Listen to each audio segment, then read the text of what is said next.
Welcome back to my channel Ranjitha Shyam vlogs. అందరూ ఎలా ఉన్నారు? ఐ హోప్ మీ అందరూ బాగున్నారని అనుకుంటున్నాను. నేను చాలా చాలా బాగున్నాను. Firstly thank you so much మీ అందరికీ నా వీడియోస్ చూస్తున్నందుకు. అండ్ ఫస్ట్ టైం ఎవరైనా చూస్తుంటే తప్పకుండా సబ్స్క్రైబ్ చేయండి. అండ్ మీకు ఈ వీడియో నచ్చితే లైక్ చేయండి, ఎందుకంటే లైక్ చేస్తే మన ఛానల్ తొందరగా గ్రో అవుతుందన్నమాట. సో ఎవరెవరికి వీడియో నచ్చిందో వాళ్ళు ఖచ్చితంగా మిస్ చేయకున్నట్లు లైక్ చేయండి అండ్ సబ్స్క్రైబ్ చేసేయండి త్వరగా. అండ్ వీడియోలోకి వచ్చేస్తే ఇది ఒక ర్యాండమ్ డే అనమాట. ఆ రోజు నేను ఫుల్ డే వీడియో తీయాలి అనుకొని నేను వీడియో చేసినాను. ఆ రోజు ఆఫ్టర్నూనే మమ్మీకి హెల్ప్ చేస్తూనే నా వీడియో స్టార్ట్ చేసినాను అనమాట. మమ్మీకి ఆకుకూరలు కట్ చేసేకి నాకు అంత క్లీన్గా ఇది చేసేకి రాదు. సో మమ్మీ అన్నీ సెట్ చేసి ఇస్తే నేను అలా కట్ చేసి ఇచ్చేస్తానమాట. సో మమ్మీకి కూడా ఈజీ ఉంటుంది. సో మమ్మీ ఆఫ్టర్నూనే ఆ రోజు ఫ్రై అంతా చేసేసి వెళ్ళిపోయినారు. దాని తర్వాత నేను ఇంకా ఫ్రెష్ అప్ అయిపోయి ఆ రోజు మీకు గుర్తుందా, నేను హాల్ వీడియో పెట్టాను. ఆ రోజే నేను ఇది వీడియో కూడా తీశాను. కానీ ఐ థింక్ సో ఇది ఒక 10-12 డేస్ అయిపోయింది. మధ్యలో నేను కొంచెం బ్రేక్ తీసుకున్నాను కదా, ఒక 3-4 డేస్ అప్పుడు పెట్టాల్సి అయినది. కానీ క్రిస్మస్ దీంట్లోన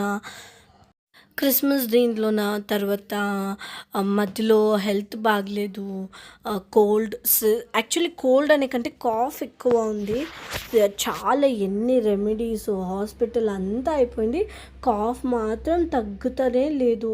నాకు ఎలా అంటే ఒక్కసారి కాఫ్ వచ్చిందంటే నాకు మినిమం 2-3 months ఉండిపోతుంది. నాకు చాలా ఎక్స్పీరియన్స్. నాకు ఎట్లాంటి టైంలో వచ్చిందంటే కోవిడ్ టైంలో కాఫ్ వచ్చింది. అప్పుడు తెలుసు కదా పరిస్థితి ఎలా ఉండిందో. ఆ టైంలో అయితే దారుణంగా ఉంది నా పరిస్థితి. సో ఇది నా కాఫ్ వల్లనే నేను సఫర్ అవుతున్నాను. సో ఇప్పుడు ఇంక బట్టలన్నీ మడిచి పెట్టేసా. యాక్చువల్లీ ఆ రోజు డిన్నర్కి ఏం పెద్దగా నేను ప్రిపేర్ చేసేది లేదు, ఉట్టి చపాతి చేస్తే అయిపోయింది. బట్టలు అంటే నా ఎక్స్ట్రా పని ఆ రోజు ఏముంది అంటే ఈ బట్టలు మర్చడమే. దీనికే నాకు బోల్డ్ అంత టైం పట్టేసింది. అండ్ ఇలా బట్టలు మర్చడం ఎంతమందికి ఇష్టము నాకు తెలిసి ఎవరికి ఇష్టం ఉండదు. నేను దాంట్లో నాకు అస్సలు ఇష్టం లేని పని ఇది అనమాట. అవి బట్టలు అంటేనే ఒక పెద్ద టాస్క్ అన్న ఫీలింగ్. ఎందుకంటే దాన్ని ఉతుకు, ఆరేయి, తీసు, మర్చు, మళ్ళీ ఐరన్కి, ఓ గాడ్ బట్టలు బాబోయ్ ఆ టాపిక్కే వెళ్ళనొద్దు.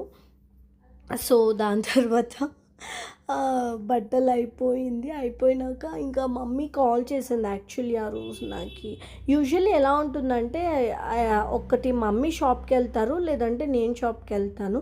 సపోజ్ మమ్మీ వెళ్ళాక అక్కడ ఏమైనా పని ఉంది అంటే నేను మళ్ళీ వెళ్ళాల్సి వస్తుంది అనమాట. సో అలాంటి డే ఆ రోజు. యాక్చువల్లీ ఆ రోజు నేనే వెళ్ళాల్సి పోయింది, కానీ వీడియో చేద్దామని నేను లేదు మమ్మీ మీరు వెళ్ళండి, నేను కావాలంటే మళ్ళీ వస్తాను అన్నందుకు తను వెళ్ళున్నారు. సో ఇవన్నీ మడిచి పెట్టేసినాక తర్వాత నేను స్టార్ట్ అయినాను షాప్కి. కొంచెం షాప్ దగ్గర పని ఉంది. టైం వచ్చి 8:45. సో షాప్కి పోయేసి వచ్చి మళ్ళీ చపాతీ చేసి మళ్ళీ మీ అందరితో వీడియో షేర్ చేస్తాను. బాయ్.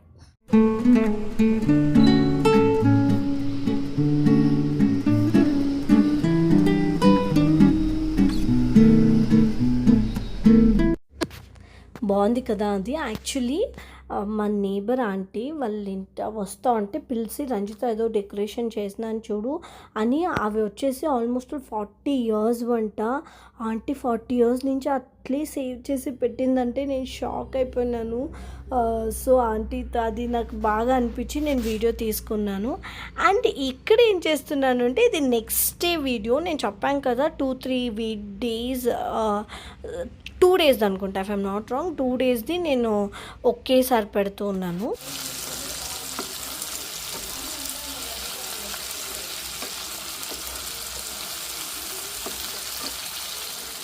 ఒక కడాయిలో ఆయిల్ వేసుకొని 1 onion, 2 tomatoes, కొన్ని క్యాష్యూస్, ఒక 10 రెడ్ చిల్లీస్,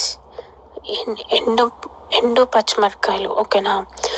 తర్వాత అది బాగా వేయించుకొని మిక్సీలో నున్నగా పేస్ట్ చేసుకోవాలి.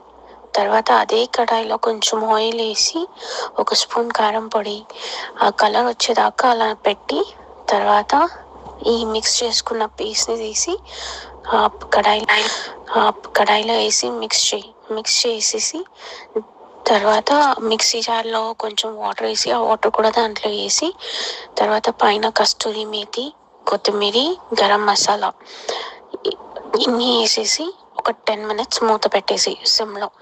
అది అయిన తర్వాత పన్నీర్ క్యూబ్స్ లాగా కట్ చేసుకొని పక్కన పెట్టుకో. అదే మిక్సీ జార్లో ఒక 2 స్పూన్స్ కర్డ్, ఒక స్పూన్ షుగర్ వేసి బాగా మిక్సీ కొట్టి తర్వాత ఈ 10 minutes అయినాక ఈ కర్డ్ షుగర్ని తీసి దాంట్లో వేసి మిక్స్ చేయాలి. మిక్స్ చేసి తర్వాత సాల్ట్ వేసుకొని మిక్స్ చేసుకొని పన్నీర్ క్యూబ్స్ కట్ చేసి పెట్టింది వేసి మిక్స్ చేసి తర్వాత సాల్ట్ కారం అంతా చెక్ చేసి తర్వాత మూత పెట్టి ఒక 10 minutes సిమ్లో పెట్టి తీసేయాలి. లాస్ట్లో ఒక స్పూన్ బటర్ కానీ లేకపోతే గీ కానీ వేసుకొని. విన్నారు కదా రెసిపీ. వాయిస్ చేంజ్ అయింది ఏంటి అనుకుంటున్నారా? అవును, మీరు అనుకునేది కరెక్టే. ఆ రెసిపీ నేను సొంతంగా చేసేది కాదు.